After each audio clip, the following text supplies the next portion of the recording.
grand total is $2,644 on Rangefinders.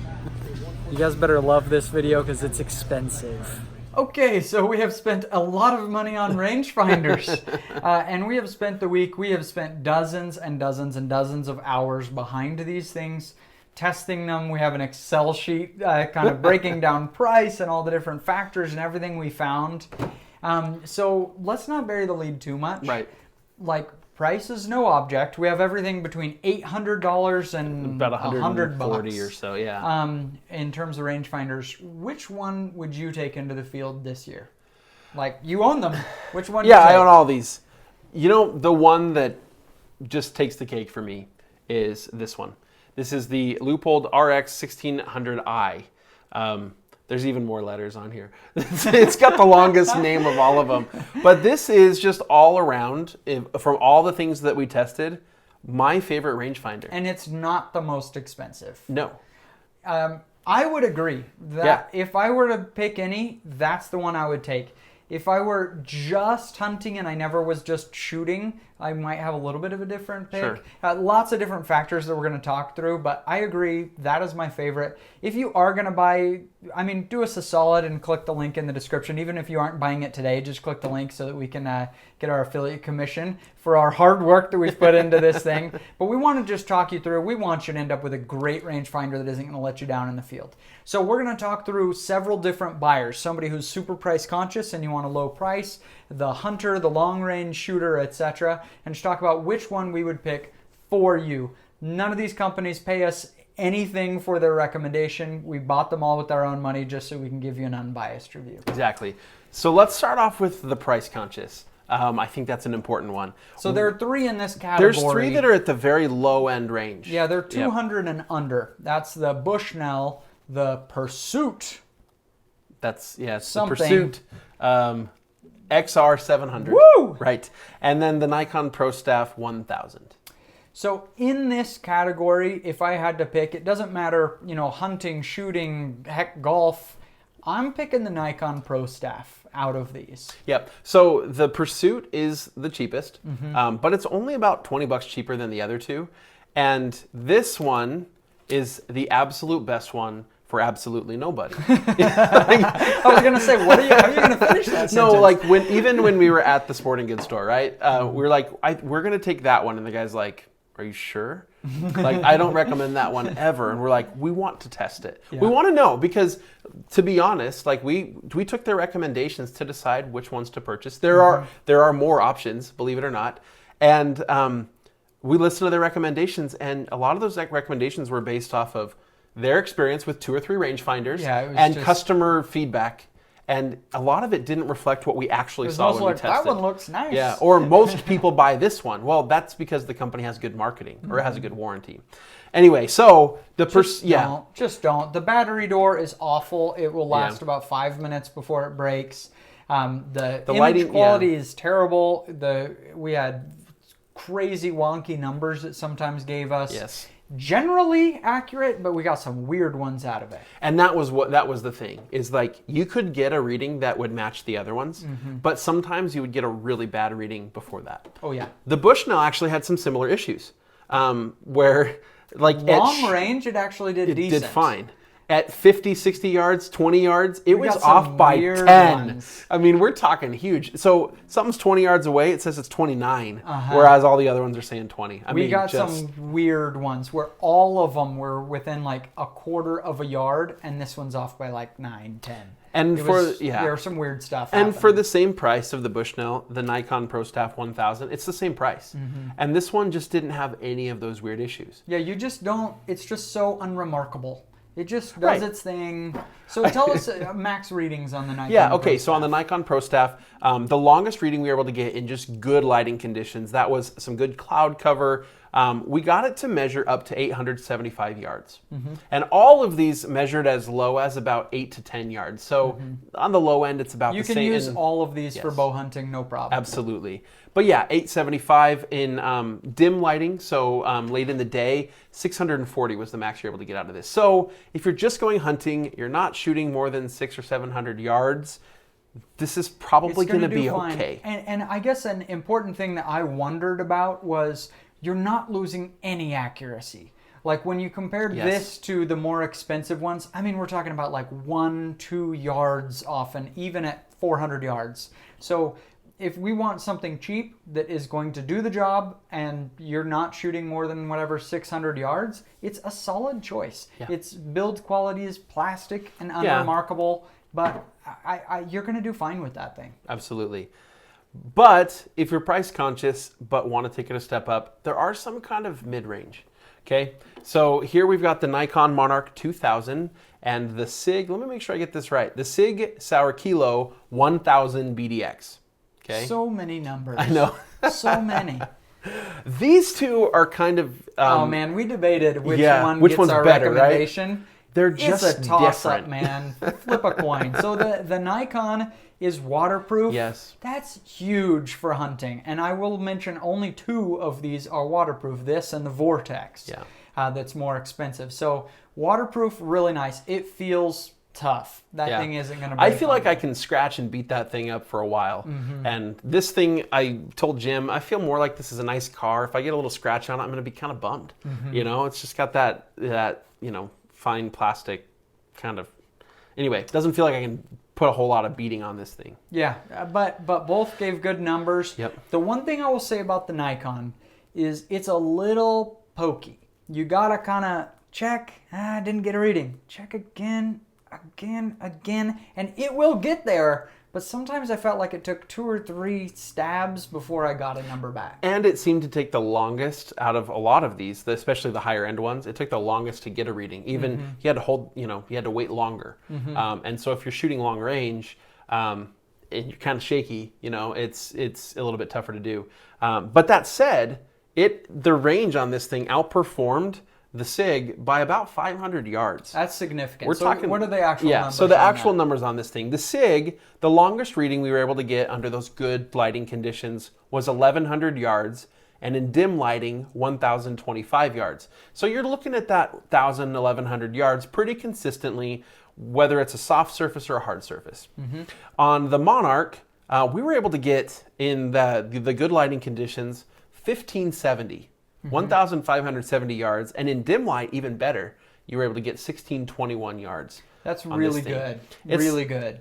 So if you're shooting long range, you want to carry this thing out into the field hunting, you're that guy that just likes to take the long shot, you want to shoot up to a mile with this thing, you're going to be able to range it really well. It's just going to be a little bit pokey, a little bit finicky to deal with. Other thing we noticed about the Nikon is the glass isn't very forgiving. Yeah, if you're just off a little bit, you see these black things everywhere that none of the others showed. Yeah. That much more, it was a little bit annoying. The cheap ones, if you get off axis, get a little bit hazy. Mm-hmm. But this one, it's like a really dark haze. It's distracting. You got to be right dead center in it. It's not horrible. I think I'm maybe talking this one down more than it deserves. That's a really good rangefinder. Yeah. And honestly, if my budget is whatever $250, about $250. I don't know, man. I would have a hard time deciding between these two. I guess. No, I don't even know. They're like equal. I don't know how I would pick. Okay, so there you have it. You have all the details. You can decide. Do I care about, is 1,000 yards long enough? Waterproofing and distance, but a little bit annoying on the audio quality and pokey, or very fast, not quite as far, not waterproof. Okay. Yep. But there you have it. So if you're price sensitive, those are going to be your options. Of those, there's a few that we clearly knock off the list. Mm-hmm. But if you went to medical school. No, these aren't too bad. So these are both under $350. Well, yeah, exactly. Which I think is going to be a very common budget for a lot of serious hunters and shooters. Sure, absolutely. This one, the Vortex Ranger, is super popular, right? This is the Ranger 1800. People are talking about this one all the time. And so, and at the sporting goods store, they're like, this is what everybody's buying. This is what you want. And when we were looking at these, I anticipated the Vortex kick butt. I love Vortex, cool brand. Yes. I use Vortex scopes. Build quality is awesome, rugged build quality. And these guys, Vortex, with all their optics, has a lifetime fully transferable warranty. If you buy one of these things, even if you buy it new and it stops working, unless you lose it or it's stolen, You just send it to them and they'll give you a new one. It's That's awesome. pretty awesome. And so that you can't really trade that very well. This is, again, the only other one that we mentioned is actually waterproof. It's And it has a listed as waterproof. tripod socket on the bottom. It's also the only one here that had a tripod socket. When I first saw that, I thought, why doesn't everybody have that? And then I thought, when would I really use that? Because it's pretty easy to hold. At over 1,000 yards, it's shaky, but so rest your elbow. You're fine. If you have something to lean against, you'll be fine ranging anything to 2,000 yards. Yeah, absolutely. Okay, so we expected that this was just going to be top notch, and it was good, very good. It's solid, but I was disappointed. Disappointing. Okay, so these two side by side, the Leupold was actually able to range quite a bit farther. In fact, this. Again, what they'll often tell you is that the number on here, this is 1,800. It's meant to be able to range up to 1,800 yards on a reflective surface. Mm-hmm. And so on a non-reflective surface, you usually take that number and cut it in half. And that's about what we saw with this one. 950 yards was the best reading we were able to get. And on like sagebrush, on a soft surface, we were only able to get about 800 yards. And in low light, 649 yards was the best reading you got. The Leupold. That was a little disappointing. Yeah. Not that. See, if I'm hunting, that's fine. It's enough. But if you ever want to do any long range shooting kind of thing, you want to try that $1,000 gong, $1,000 gong, you're out of luck. Yeah. Now with the Leupold, again, RX 1600i TBRW. That's the full name right there. With this one, we were able to get a reading on a hard surface or on a soft surface out to 1,570 yards. Almost a mile. Yeah. You're adding 600 yards onto the range of this one. So if you're doing any sort of long range shooting, anything beyond that 600, 700, 800 yard shot, I'm probably going with something that's going to be a little bit more reliable at that distance. And even if you aren't going to use that, it was just fast. You just Super fast. click, and it tracks, and gives you your number. The Vortex was pokey. I had to try several times on things. I was a little disappointed. Yep. So, I mean, there's one more that we haven't talked about here, but if we're talking like best in class, everything, all these factors weighed in, that's why this is the one I'm taking into the field. Mm-hmm. We own them all. This is the one that I'm carrying with me. Yes, I agree. But we did promise we'd talk about what's the best one for hunting. Yeah, and that's where this gets to be a little bit of a question, because it's waterproof and has a great warranty, and I'm not insane. I'm not shooting 1,000 yards at an elk, so this will get me my distance. So I don't know. For hunting, you could make a strong case for this, for the Vortex. I love the build quality and everything, but again, it is a little pokey, which kind of is annoying. And I kind of like the belt clip too. I mean, that is handy. Yeah, it's just some neat things about it. The more things you can have on your belt, the more manly you look. I think so. You got to compensate, stick some stuff on your belt. Well, and I'd rather have it firm on my belt than have it like looped on or have it dangling from my neck most of the time. That's just how I feel about it. Although it might just be in my pack. Mm-hmm. Okay. Still, though, I would pick the Leupold. Yeah. For hunting. Just for overall versatility of what we would want. Yep. Because here's the other thing. Okay. No, I'm not going to shoot over 1,000 yards. But when you have the Vortex and you see that elk at 1,500 yards and you want to know how much closer do I need to get? No, you can't do it. You're out of luck.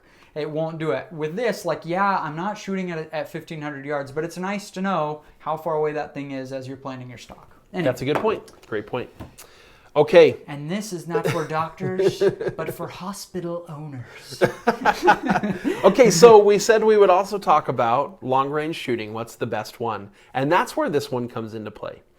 So this is the SIG 2400 BDX. Yes. And it's expensive. It's $800, whereas these are $350. So it is double the price, plus a bit. It's really nice. There are some good things about it. In terms of just max distance, we were able to get it out to 2,120 yards. Yeah, on a hard surface. Whoa! Yeah. Over a mile, and it was a little pokey at that distance, but not even that much. Yeah, I mean, it'll range it. So very, very solid in terms of distance. Interestingly, at a little bit shallower of a distance, around the 1,000 yard mark, if I'm just comparing these two, I probably got more consistent quick readings from the Leupold than the SIG. Yeah. But there's no question, if you're talking about just long distance, you probably want the SIG 2400. But it's not even like a huge jump ahead. I mean, Right. the Leupold is close, and it's less than half the price. And I think that's the important point here is if you just need to be able to range something out at 2,000 yards, it's the only one on the table that's going to do that. But for practical use for most shooters, the Leupold is going to be more than sufficient. A couple other things for why I'm not taking this thing into the field. Just look at that. What is up with the plastic and the size? Well, yeah, I mean, the hard plastic, I don't love that. It's going to get all scratched up and beat up. On an $800 rangefinder, that was the build quality. It should be gold. It right? should be. Just kidding. But look at that size. I mean, if I level these off on the top, it's substantially larger. It's just something bigger I have to carry on. It's not even really heavier. It's just bigger. And that matters to me when I'm in the field. The 351 feels more premium than the $800 one. And when it came to features, we expected that an $800 rangefinder was going to have some sort of really cool Tons of feature. whiz-bang features. No. There wasn't anything that made this one special other than the fact that it can range up to a farther distance. Yeah, so let's talk about that. I thought a lot of the rangefinders would include some more stuff, ballistics and stuff for your bullet and stuff. And some of them did it. The Leupold, you can put in some ballistics and stuff. But generally, they're finding your distance. Yeah, and you pick the it up, only other thing look that you are really going to want it to be able to do is to compensate for an angle, right? And they'll do that. So that's not something that I didn't see any features, and we really poured through them, that I would say pick this one because it has this cool. No, which one does the distance? Yeah, exactly. The SIG, the magnification on this thing's 7x. That is nice. I agree. These with that. are all 6. Most of these are 6. There's a couple that are that are 5. Overall, other than that, there wasn't a whole lot more to it. There were a couple where we just didn't love, the battery door. Which one was it that felt like? Was it the Ranger? It felt like, no, it wasn't. No, it was the SIG. It was the SIG 1400 that it just felt like you were cross-threading it it was with these hard to plastic align it. threads. I just didn't love that. The other stuff I would consider to be pretty minor. So I think that's the lay of the land with rangefinders. Again, this is what I'm taking into the field. Both of us, I think, picked this one for just general shooting, hunting, some long-range shooting, up to a mile almost. That's kind of what I would pick. So check it out in the comments section. If you would click the affiliate link, even if you're not necessarily buying this instant, it'd help us out. And thanks for checking out our channel, Backfire. We're putting a lot of work and time into it, so give us a subscribe if you don't mind.